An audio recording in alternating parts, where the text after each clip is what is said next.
This is going to be an explanation or video over section 8.3, which says estimating a population mean. So in 8.2 we talked about proportions. Now we're saying estimating a population mean. So that's going to be mu. Okay. So before we jump into all of this, kind of want to give you the big idea what's going on here. So we're moving into a section of the course that corresponds to the AP framework about inference. Okay. So just like that word means, the word infer, okay, if you infer something, basically means to make an educated guess.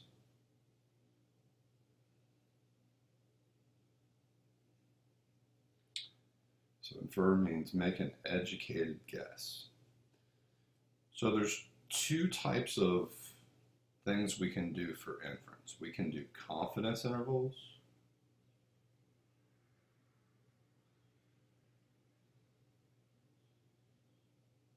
and we can do something called significance tests, and sometimes significance tests are just referred to as hypothesis tests.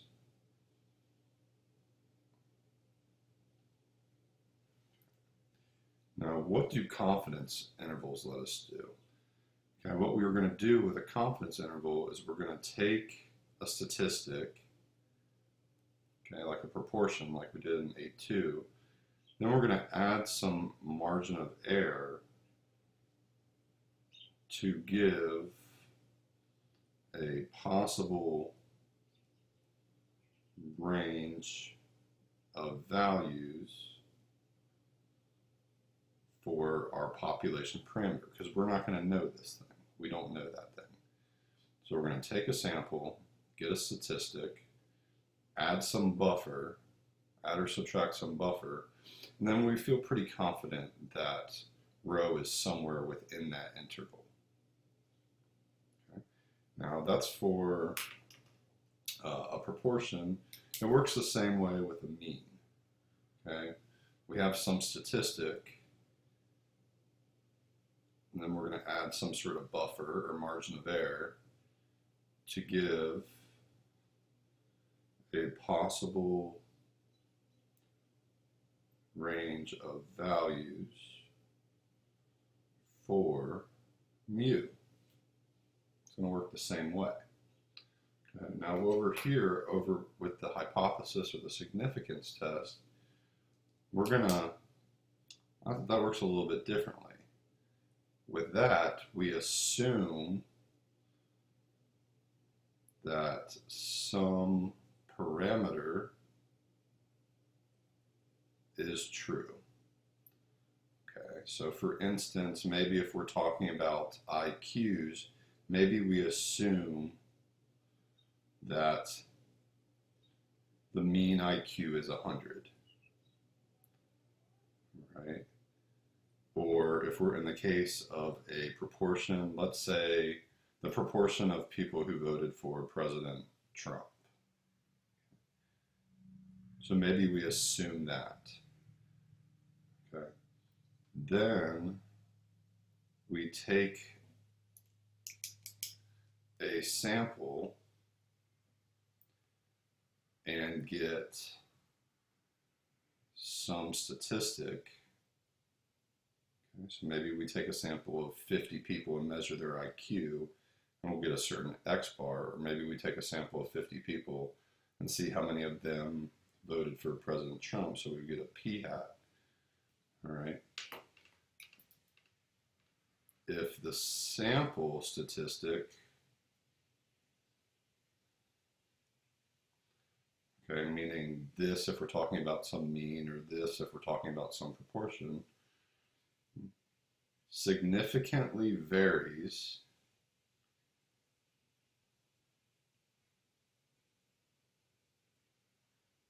from the assumed parameter,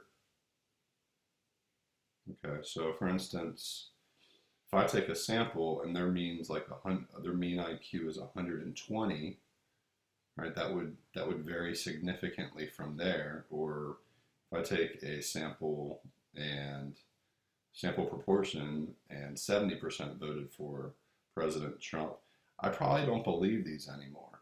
I probably don't believe that these are true.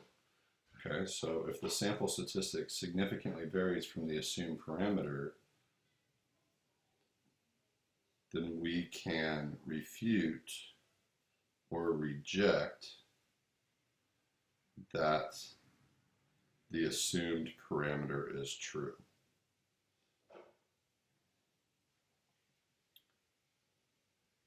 So in this entry-level statistics class, these are the two methods we have for inference.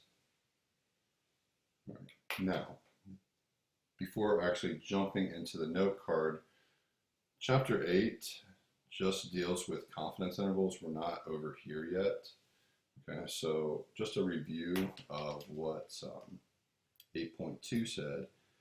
To actually do the confidence interval for a one proportion z interval,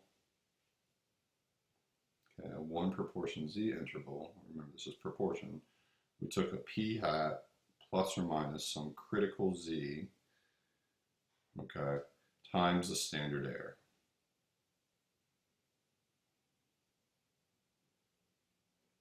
Which kind of looked like that. This is what it is for proportion. A proportion from one sample.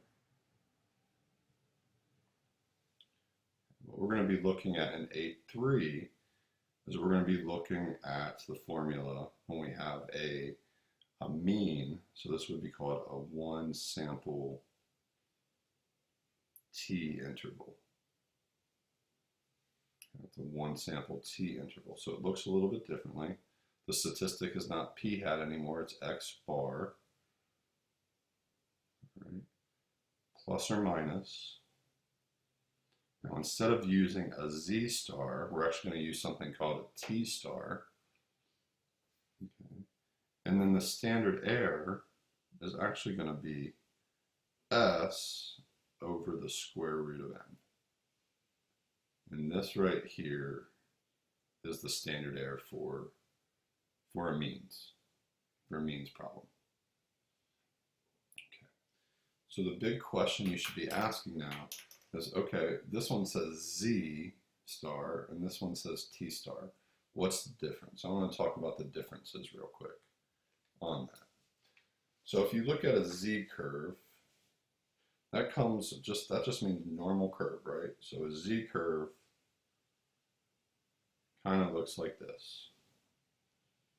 Okay, it follows the empirical rule. 68% is within one standard deviation, 95% within two standard deviations, and about 99.7% within three standard deviations. All right, so that would be a z-curve. Okay, that's a standard z-curve. Now, t-curves look a little bit different. The general idea of a t-curve, it's a little bit fatter in the tails, and it doesn't come up quite as high. Okay, so this is one type of t-curve. Now, there's actually a different t-curve for each sample size. And what you will notice is, let me write this down. As the sample size increases, all right, the t-curve becomes a z-curve. As the sample size increases, a t-curve becomes a z-curve. So maybe this is the t-curve when the degrees of freedom is, let's say, 10. And we'll talk about what degrees of freedom is in a second. Okay, now another t-curve might look like this.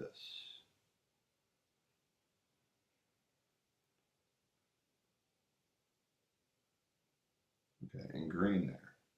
Okay, so this might be the t curve when the degrees of freedom is 20.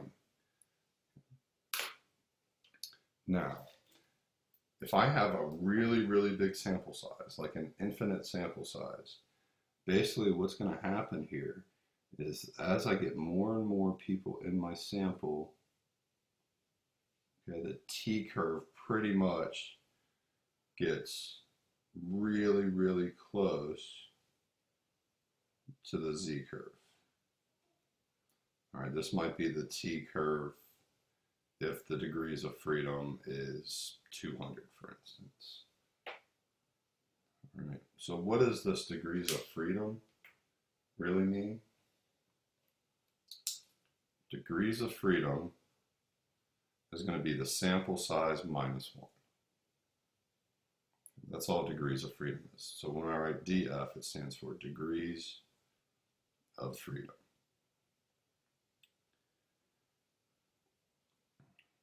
All right, now luckily all these t-curves are stored in our calculator, so that helps us out.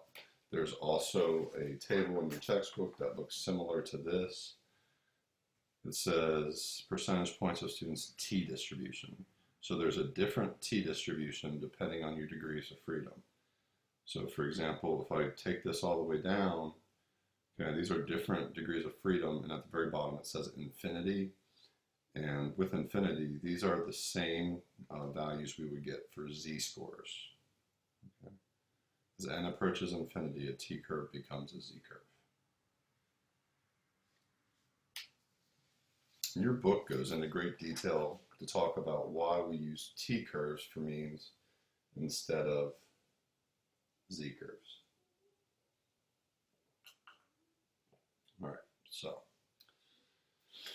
now let's jump into the lesson, now that you kind of got the big picture of what we're doing and why we're doing it.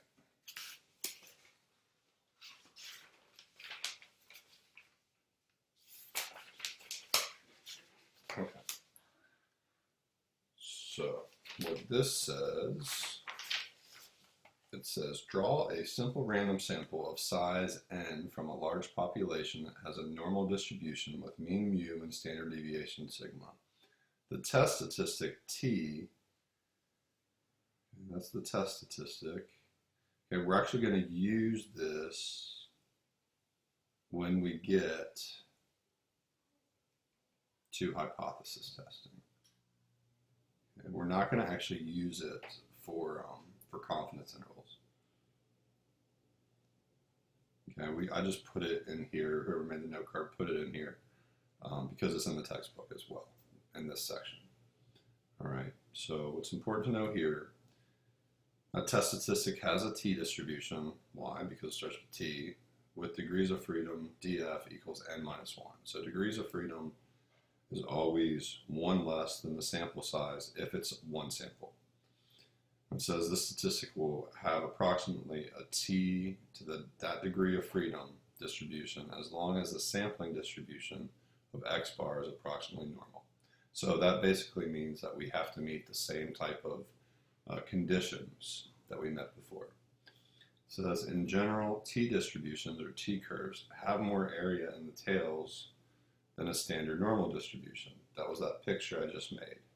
Okay, but the peak is slightly less tall. They still appear bell-shaped, but they are not quite normal. There is a different t curve for every possible value of the sample size n. However, as n gets larger and larger, the t curve looks more and more like a normal z curve. Okay, so let's do this example problem. It says, suppose you want to construct a 95% confidence interval for the mean mu of a normal population based on a simple random sample of size n equals 12. What critical value t star should you use? So they're asking me for the t star here. Okay, we're going to do it on the table first. All right.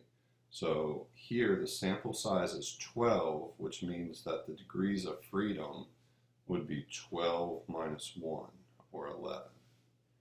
Okay, I'm still going to draw my curve. Okay, but it's going to be a t curve instead, so the peak's not quite as tall, more area in the tails. Now in this case, I have 95%. Right, so that middle area, just like when we do the z-star, that middle area is 0.95, which means I have 5% left equally in each tail. So when I cut that remaining 5%, there's 2.5% left in the right tail, and there's 2.5% left in the left tail. Okay, this is the location of my t-star, just like it was with the z-star. All right, so the total area here, okay, the total area would be 0.975.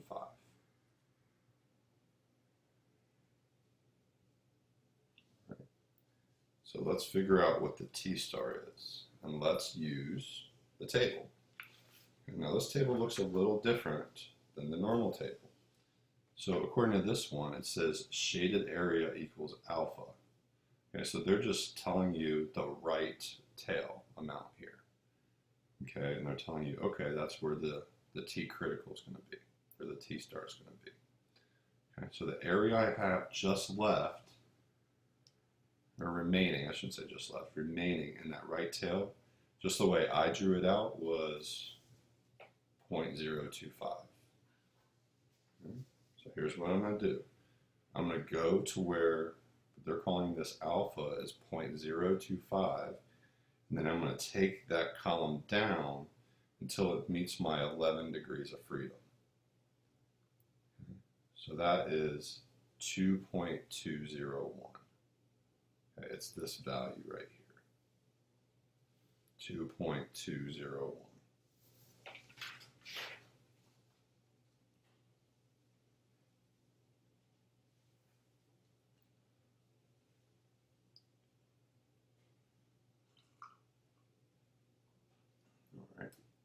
Now we can verify this in the calculator. Here's how we're going to do it. All right, it says verify that this is correct using your calculator's inverse t command. And again, we'd be using an inverse command because we're given an area. So on the calculator, the way you would do this, you would go to your distributions menu. You would go down to, it's not number 3, it's not a normal curve anymore, it's a t curve.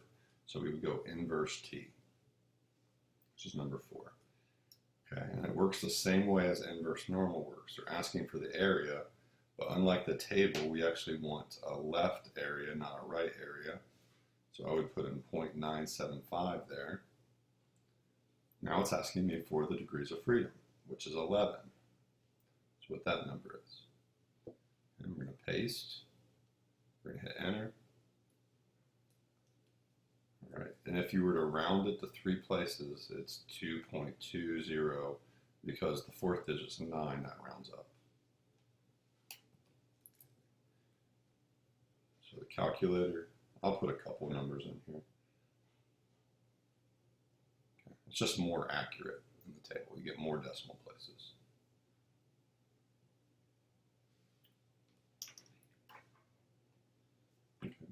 Now, I just want to show you the difference real quick. Let's say we didn't use a t-star and we used a z-star. Let's see what the z-star would have been, okay, with that same area.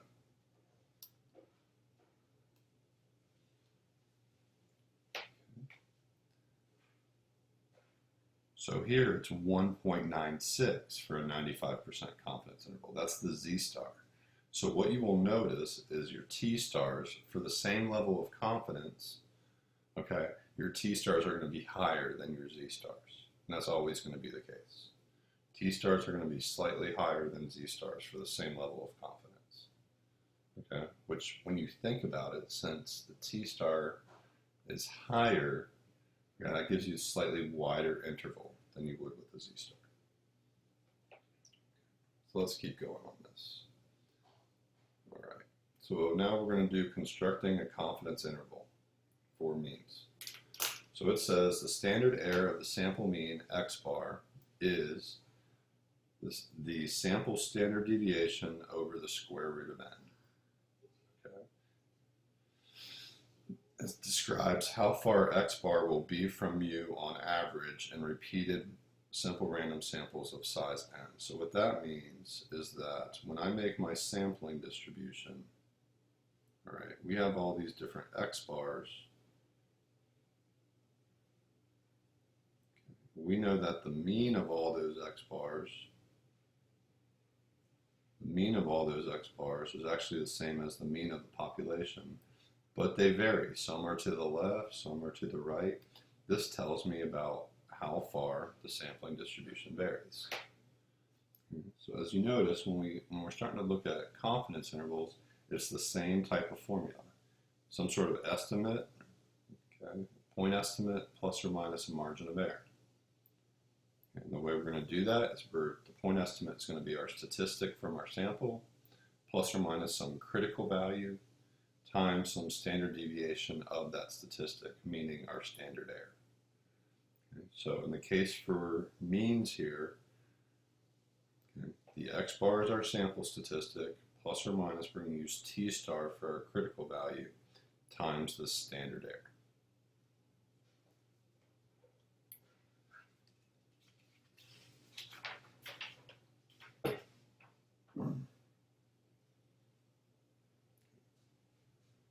So on the next page, page 7, before you do confidence intervals for means, just like before we started doing calculations for proportion, certain conditions have to be met.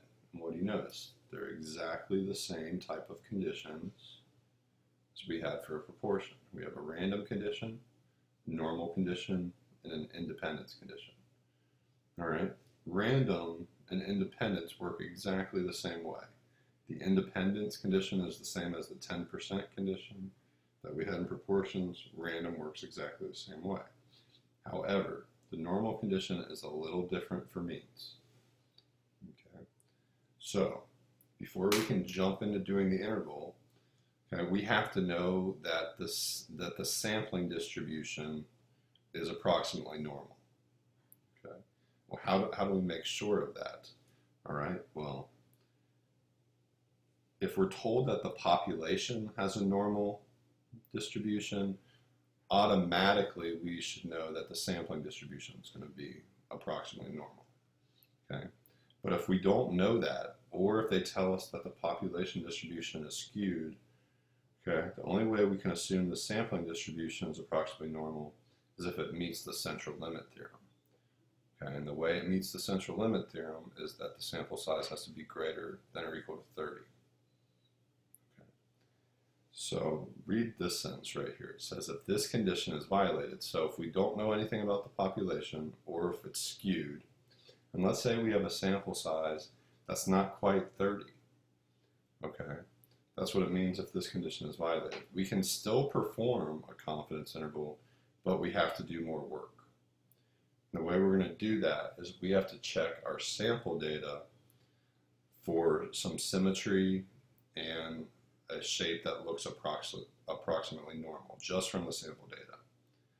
And the way we can do that is by using box plots and normal probability plots with our calculator.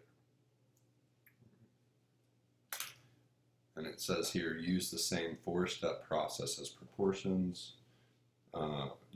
Just use a T distribution instead of a Z distribution. So we're going to be using T stars instead of Z stars. Now, the book does it a little bit differently than I do it. I like to make a statement, then do a condition check, and then do CDC, calculations. There's really no decision with confidence intervals, and then conclude somehow. Sorry I'm pausing here. I'm just drinking my morning coffee. Okay. It says an inference procedure is called robust. Okay, an inference procedure, meaning doing a confidence interval, is called robust if the probability calculations involved in that procedure remain fairly accurate when a condition for using the procedure is violated. It says, fortunately, the T procedures are quite robust against non-normality of the population, except when outliers or strong skewness are present. So what the heck does that mean? So here, if the population is not normal, or if we don't know about it, as long as the sample doesn't have any major outliers, we can assume that at least the sampling distribution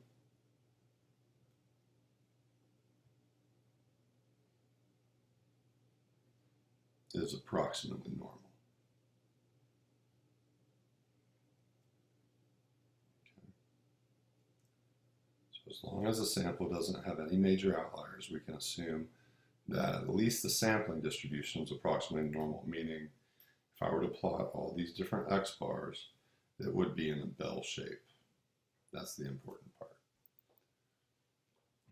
So let's do this example.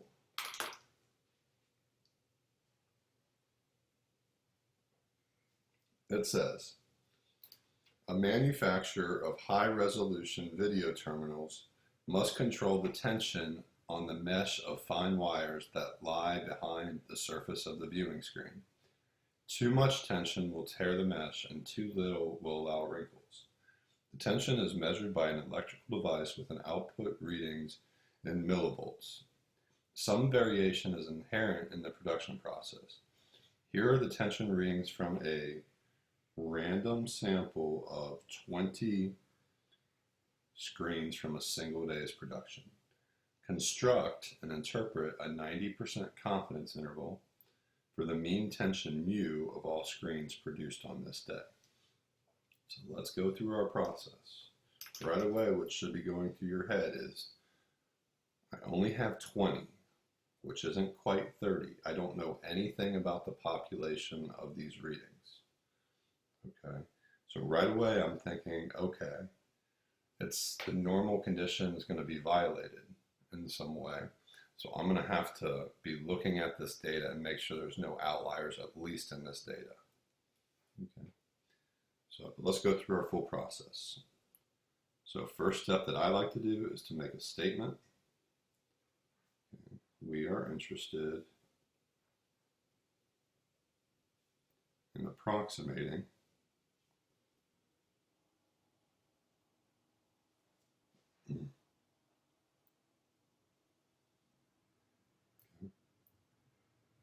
the tension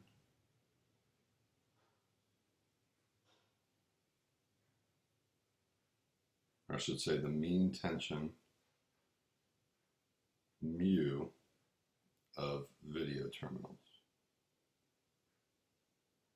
Or you could say the mean tension of fine wires of video terminals.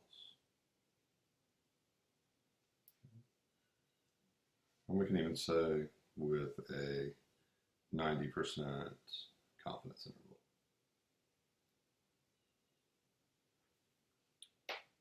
Okay, so there's my statement. Okay, so I've done my process, SC, CDC, but no D here. Okay, so I've done my statement. Now we have to do our condition check.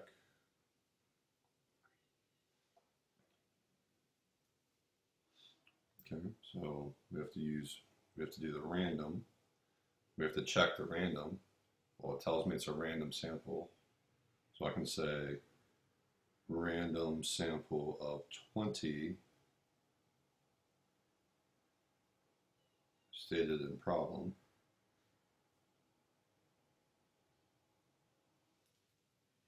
Okay. We'll do the normal, the last one. Okay. So let's do independence next. Let's check our independence condition or our 10% condition. Okay. So in here, the population has to be at least 10 times bigger than the sample.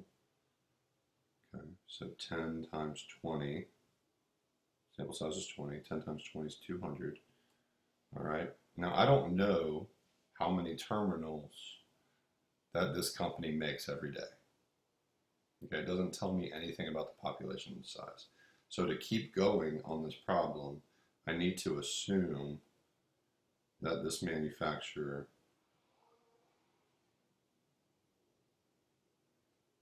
this manufacturer produces at least 200 of these video terminals per day.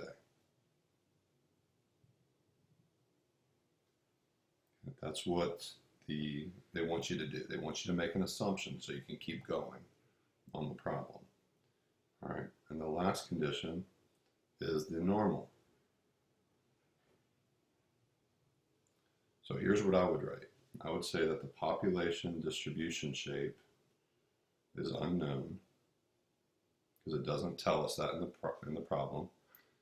All right, I'll say n is less than 30, so the central limit theorem does not apply.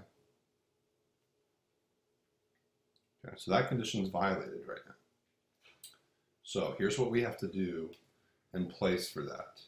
Now, if n was bigger than 30, I could just say the sampling distribution is approximately normal because the central limit theorem applies. It doesn't apply to this one because we only have 20 as a sample size. Let's go ahead and put this data into one of our lists.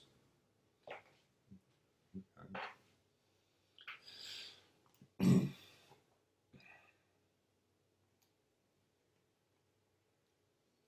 So 269.5, 264.7, 297.0, 307.7,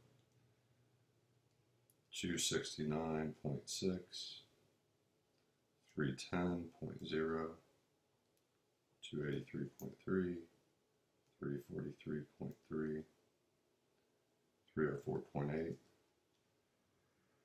328.1, 280.4, 342.6, 233.5, oops, 33.5, 338.8, 257.4, 340.1, 317.5, 374.6, 327.4, 336.1.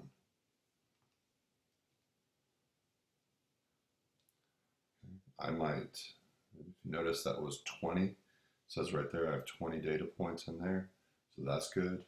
I might hit stat and just sort these ascending. I might put them low to high, and I go back in and look at it.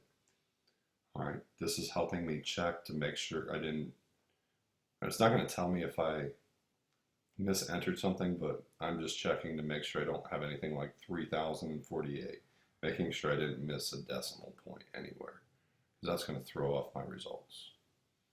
Okay. So what can we do with this information? Okay, we can actually plot this. So if I go second y equals, I can make a statistics plot of that sample data. So I'm just going to turn it on.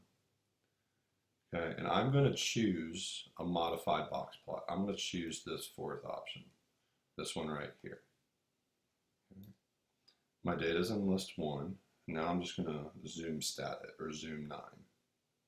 Oops.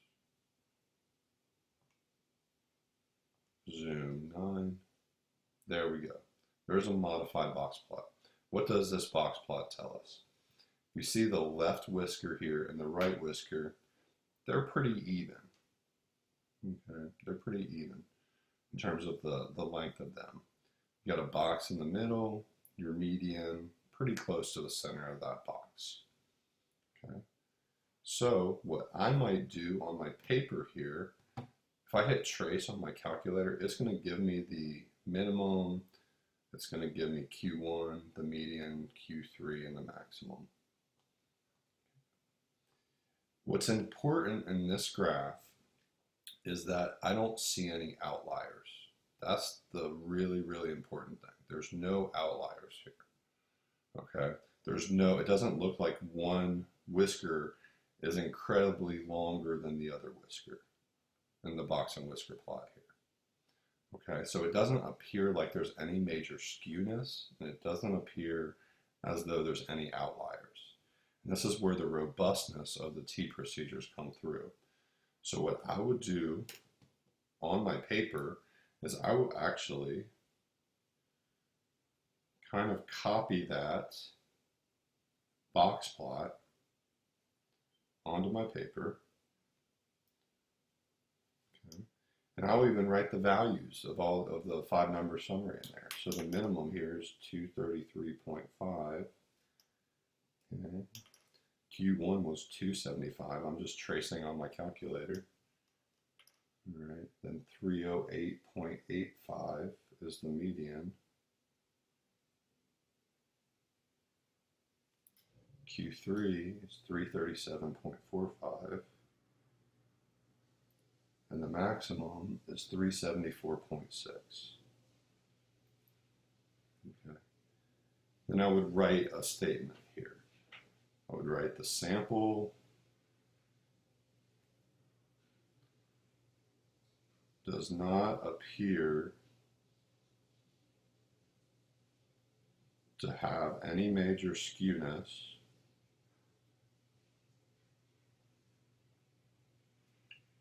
sample does not appear to have any major skewness nor outliers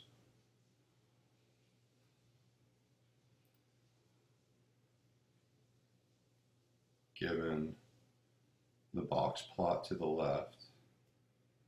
That's this box plot. Therefore, we will assume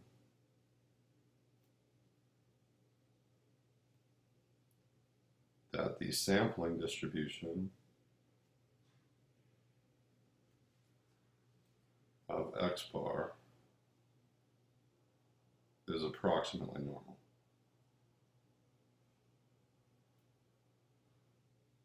Okay, so that's a lot of work. When the central limit theorem doesn't apply, or if they don't tell you that the population is normally distributed, you have to look at the sample data. Okay, and you have to make statements to align with that. Okay, so the conditions can be the hardest part of this. Right? So the next part, the next C, stands for calculations.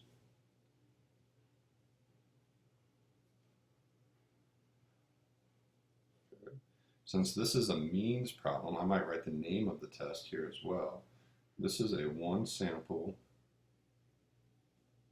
T interval for X bar. Okay, for a sample mean.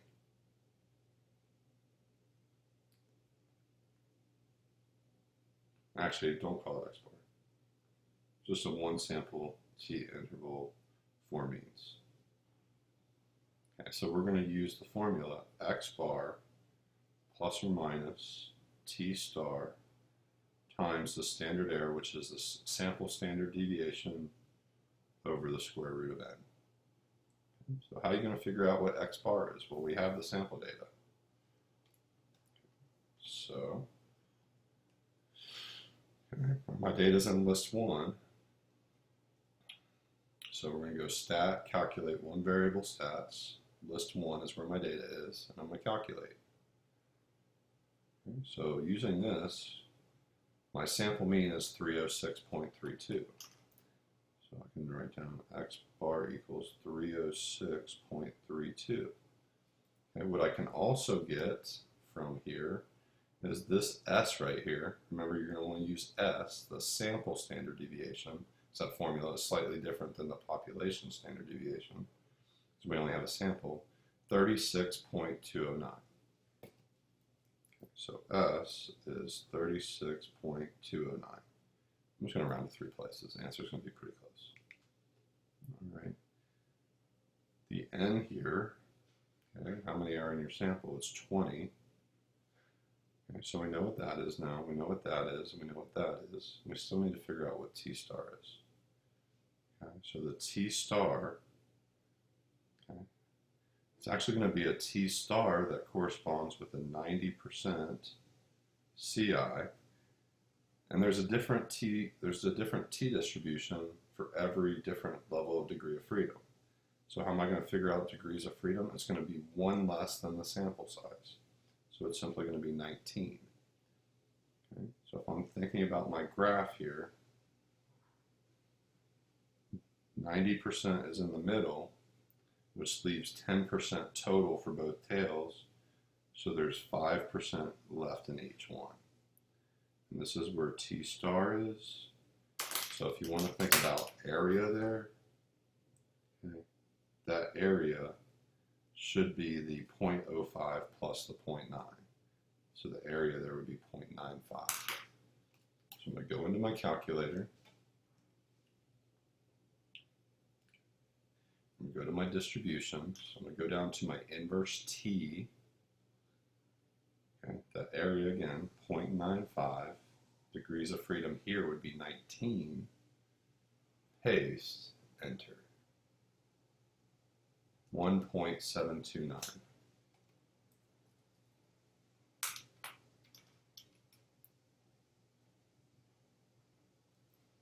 So if I was going to do my, let me kind of separate these statements there,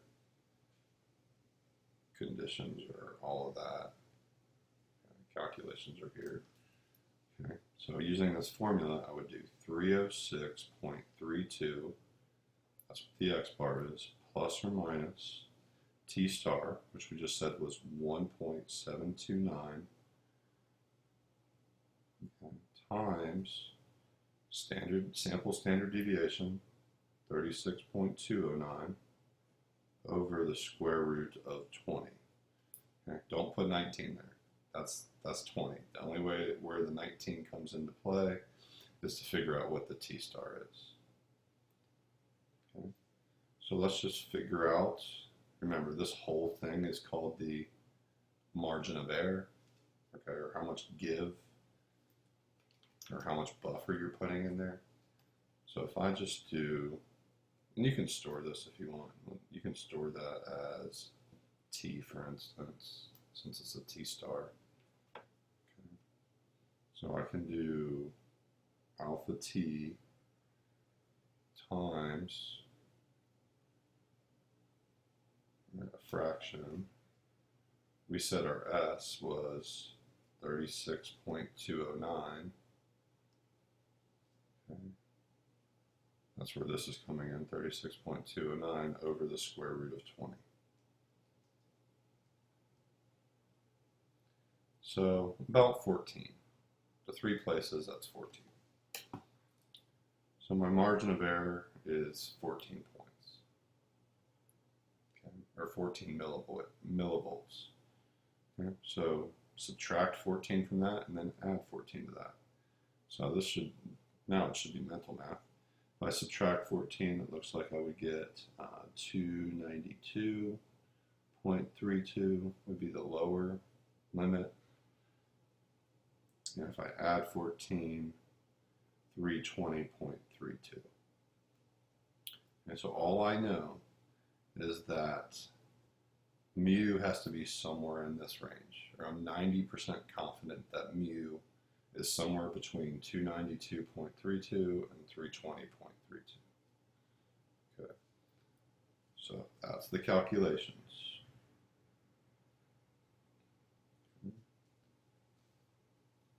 Calculations, check. Last part, conclusion.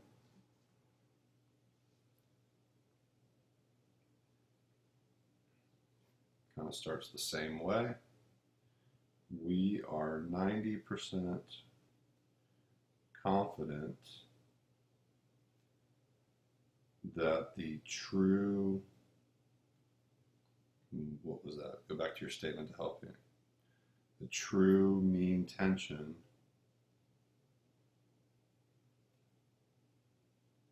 on the mesh of fine wires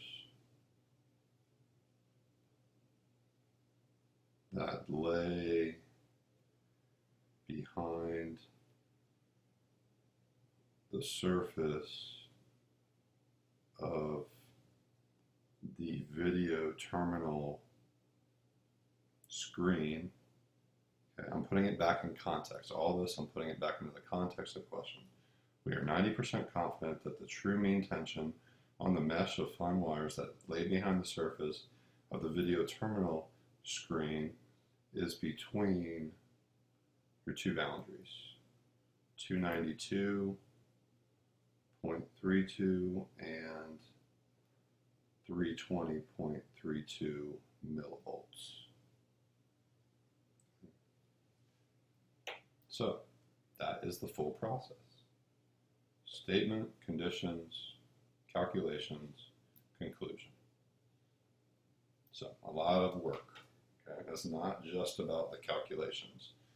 All these other parts are important just as well.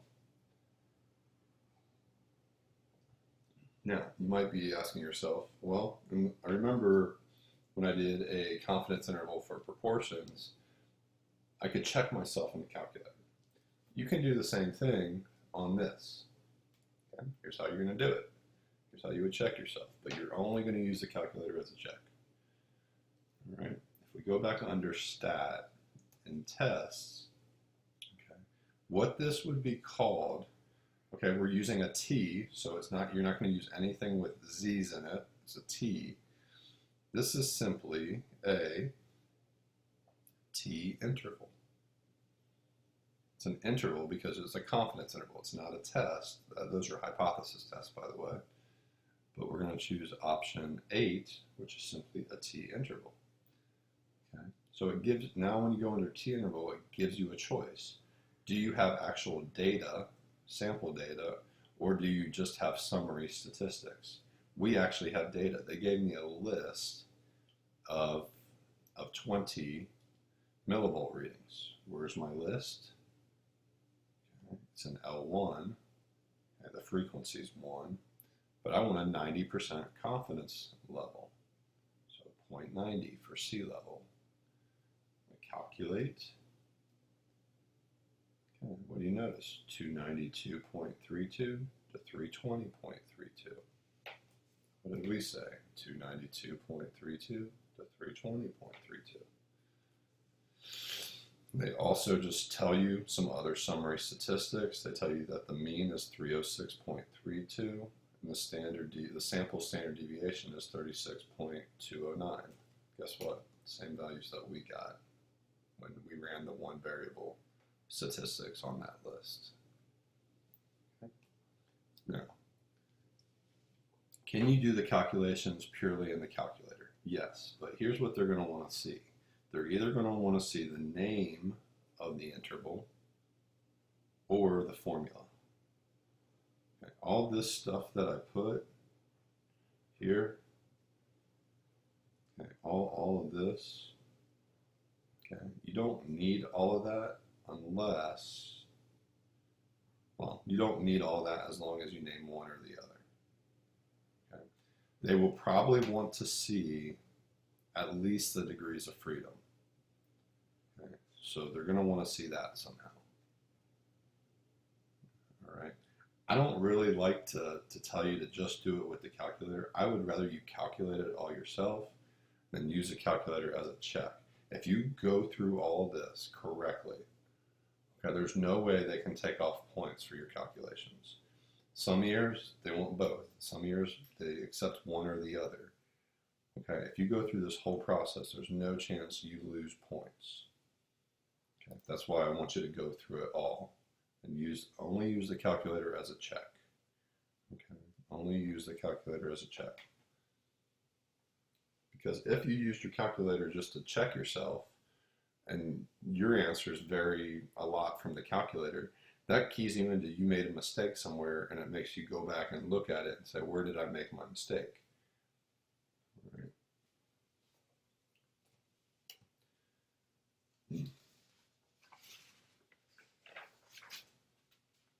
All right.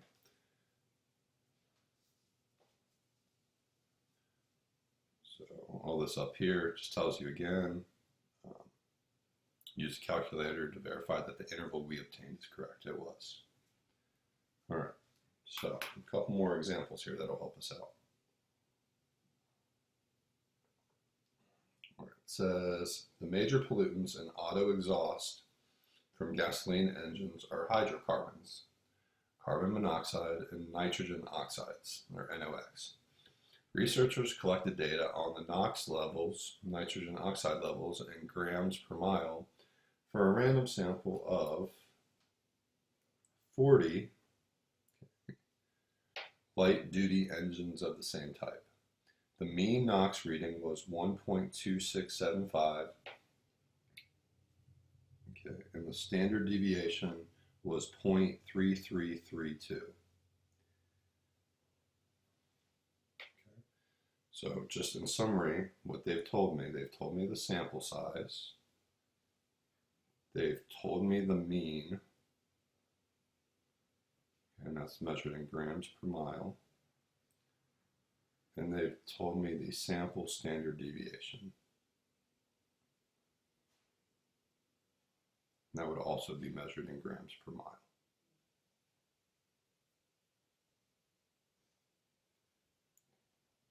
Not miles, sorry, grams per mile. All right, those are the three pieces of information that were given. Part A says, construct and interpret a 95% confidence interval for the mean amount of NOx emitted by light-duty engines of this type. Okay, so I'm going to go through my full process. Statement.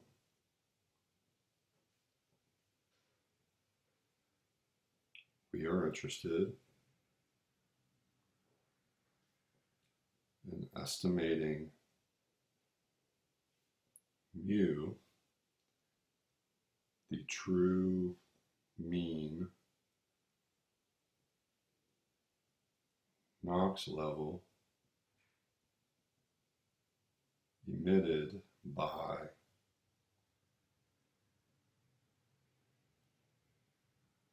light-duty engines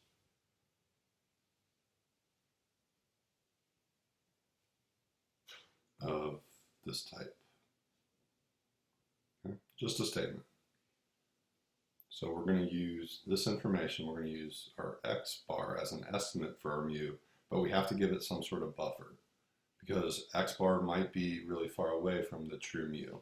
So we have to go up a little bit and down a little bit. And we have to create some margin of error to give us some confidence that we're capturing mu. All right, number two is the condition check. All right. So we have three conditions. We have to check a random condition.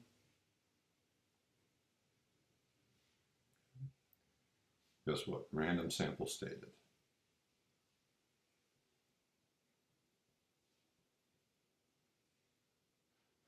Random sample of 40 stated.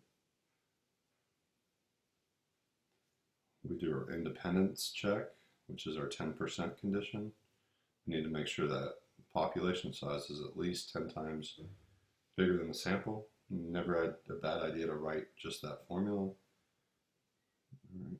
So that would be 10 times 40 here in this case. All right. So what do you think? Are there at least 400 cars out there with this type of light-duty engine? Yeah. Okay. So we can just write assume, or you can say clearly, can assume there are at least 400 of these types of engines in the population.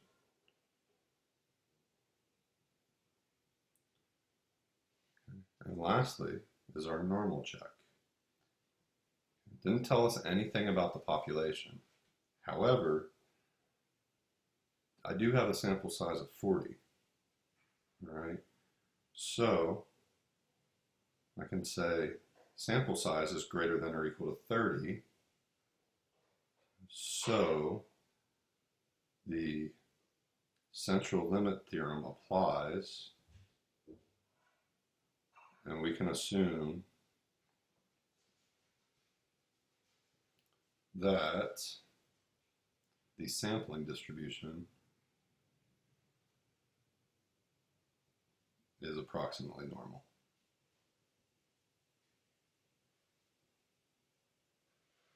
Okay, so that one worked out.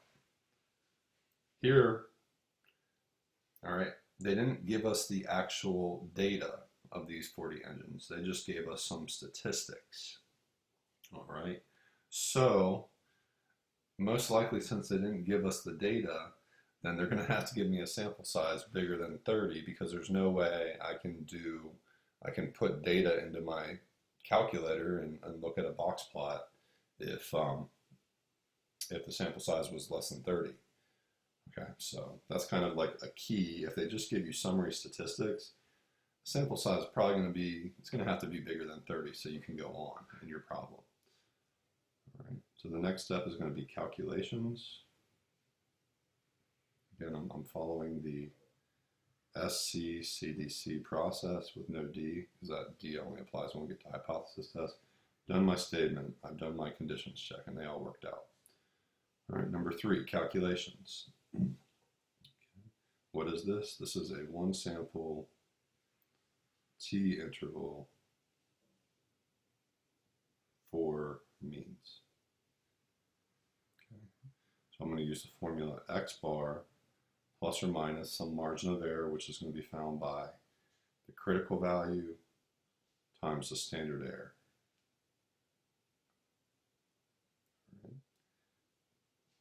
They told me what X bar was. Okay.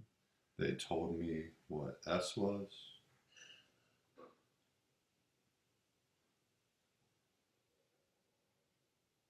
Okay. Clearly I know what N is.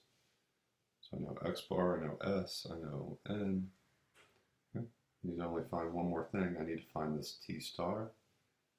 And it's going to apply to a 95% interval with the degrees of freedom one less than the sample size. So 39 degrees of freedom. So if I make a graph of this, it's going to be a T curve, not a Z curve. 0.95 is in the middle, because it's a 95% CI, confidence interval. And you got 2.5% left in each tail. Okay. And this would be the location of the T star. So to the left of that, there's 97.5% of the area. And so the area is 0.975. Do that in my calculator. I'm going to go second distributions, inverse T. Area of 0.975, 39 degrees of freedom.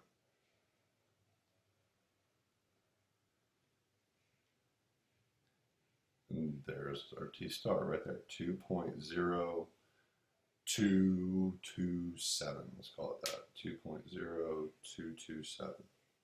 I'm just going to store this as T in my calculator.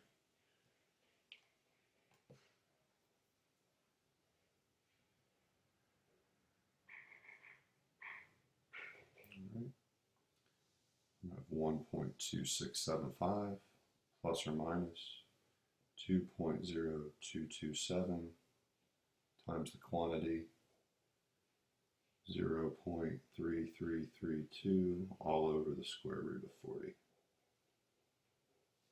So 1.2675 plus or minus. And we're going to take that number times the fraction of 0.03332. Oops, should not be a 0 there, just 0.3332 over the square root of 40. 0.10656.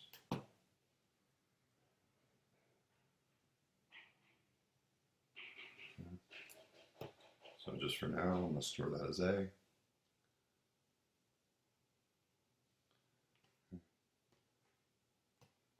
So I'm going to have 1.2675 minus A, because that A is really the margin of error. Okay. And then we'll do that plus A. Okay, so that's the lower range of the interval, that's the upper range, or the lower value and the upper value of my interval. And I'm just going to write it down here. So it's going to be 1.1609 is the lower value, 1.3741 if I round. So there's my calculations.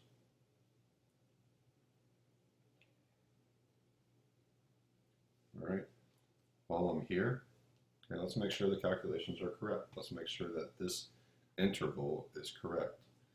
So I'm going to go back under the same thing. I'm going to go stat. I'm going to go over to the test section and I'm going to look for t interval, which again is number 8. And this time we don't have data. They just gave me summary statistics. So the mean they told me was 1.2675. They told me that the standard deviation was 0.3332. Okay. My sample size was 40, and I want a 95% confidence interval. So my confidence level is 0.95. Calculate 1.1609, that number works. 1.3741, that number works. Okay. So our calculations are correct. Now we just have to do conclusion.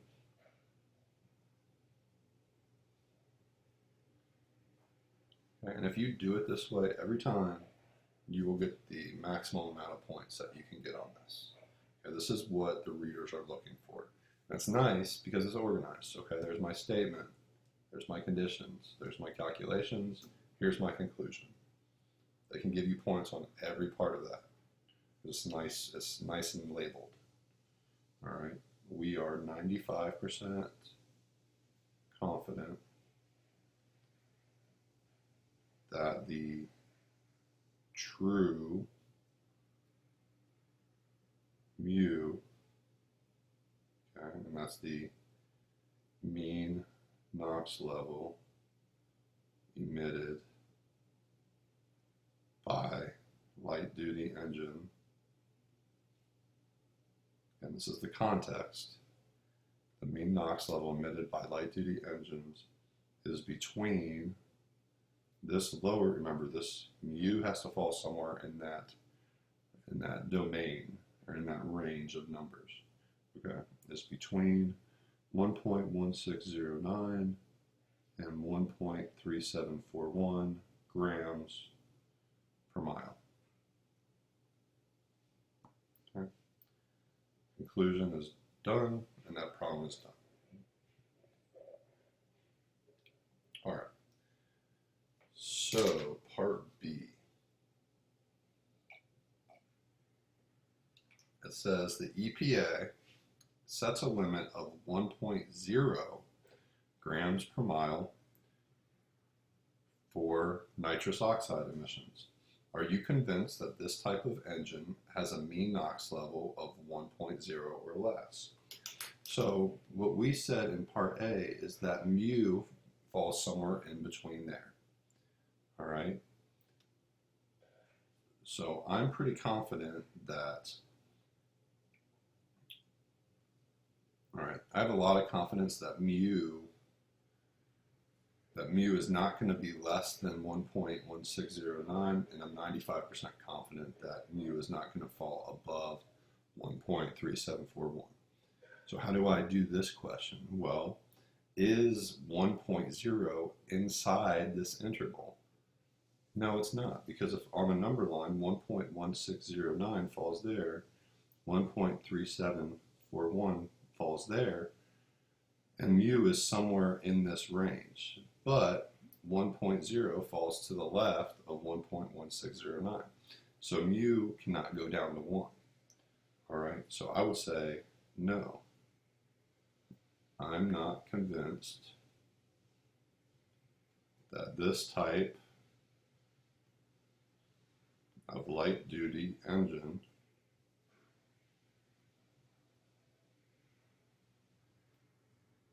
meets the EPA requirement because 1.0 is not inside of the confidence interval.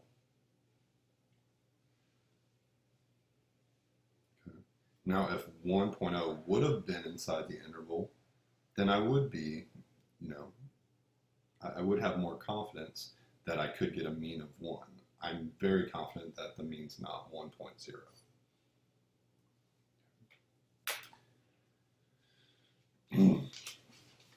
All right. So, just like in section 8.2, sometimes we want to fix our margin of error to be a certain amount. Okay. However, when we do a t-star, okay, when we use a t-star, the only way we can find a t-star, okay, to use a t-star, okay, I need the sample size. I need n. To figure a t-star, I need the sample size. Well, I'm trying to figure out a sample size, so I don't have this. Okay, so in our formula, if we think about means, x bar plus or minus t star s over the square root of n. Okay. If I want to figure out, if I want to fix a margin of error, I cannot use that anymore because I do not know n. All right, that's what this is saying. Why are we using z star here instead of t? To figure out t star, we would have to know the sample size and the degrees of freedom, which we do not know. That's what we are trying to figure out. Values for z star and t star are fairly close when n is substantially large. So I told you before, as n goes to infinity, t star and z star, the curves are approximately equal. So that's not going to affect it very much. Okay, and it says, what do we use for sigma? It says, get a reasonable value for the population standard deviation from an earlier or a pilot study. And if that's not available, just use your sample standard deviation. So just use S if you don't have any other information. All right. So what does this mean? If we want to fix a predetermined maximum margin of error, remember this whole thing means margin of error, but I can't use t star because I don't know n. Okay, so in place of that, I'm just going to use z star. And then if I have to, for this, I'll use s. Okay. This gives us an idea how many people we need to sample before we start sampling to ensure the estimate for our population mean is within a predetermined range. Okay. So here's an example. It says researchers would like to estimate the mean cholesterol level of a particular variety of monkey that is often used in lab experiments. They would like their estimate to be within 1 milligram per deciliter. So that is my margin of error. My margin of error needs to be 1 milligram per deciliter of the true value of the population mean at a 95% confidence level. So they told me a C level of 0.95. It says a previous study involving this variety of monkeys suggests that the standard deviation of cholesterol level is about 5 milligrams per deciliter. So they're giving me a sigma there. Okay, they're telling me that that's 5 milligrams per deciliter. Okay. So to figure out my margin of error, I can't use a t star. Okay, I need to use a z star because I don't know sample size. That's what I'm trying to figure out. Times sigma over the square root of n. My goal is to solve for n. Okay, my goal is to solve for n. Now, just like we did with proportions, you can solve for your variable first, and then plug in your numbers, or you can plug in your numbers as you go along. You'll probably like to plug in your numbers as you go along, so I'm going to do it that way. So 1 equals, my margin of error was 1. How am I going to find z star? Draw my normal curve. I have a 95% confidence level. So the middle part's 0.95, means there's 0.025 left in each tail. That's where Z star is going to fall. Okay. So the area to the left of Z star would be 0.975. Okay. So I'm going to use inverse norm in this case with an area of 0.975, a mu of 0, and a sigma of 1. Because I'm just trying to find the Z value. That's why these are 0 and 1. Because in a Z curve, it stands for 1 standard deviation. So I'm going to go back to inverse norm. Area is 0.975, 0, 1. Paste. I'm going to bet you it's 1.96. Okay. Once you do these enough, you just know what these numbers are going to be. So Z star for a 95% confidence is going to be 1.96. There's 1.96. And if you want to store this as Z, you can. Okay. No, you're going to have to be using it again. They tell me what to assume for sigma here. From a previous study, it was 5 over the square root of n. Okay. So my goal is to solve for n. First step, divide by 1.96. And that will get those to cancel. So if I take 1 divided by that number, 1 divided by 1.96, that's 0.510. So now I have 0.510 equals 5 over the square root of n. And if you were to cross multiply, do all that stuff, 1 times 5, it's going to be 5.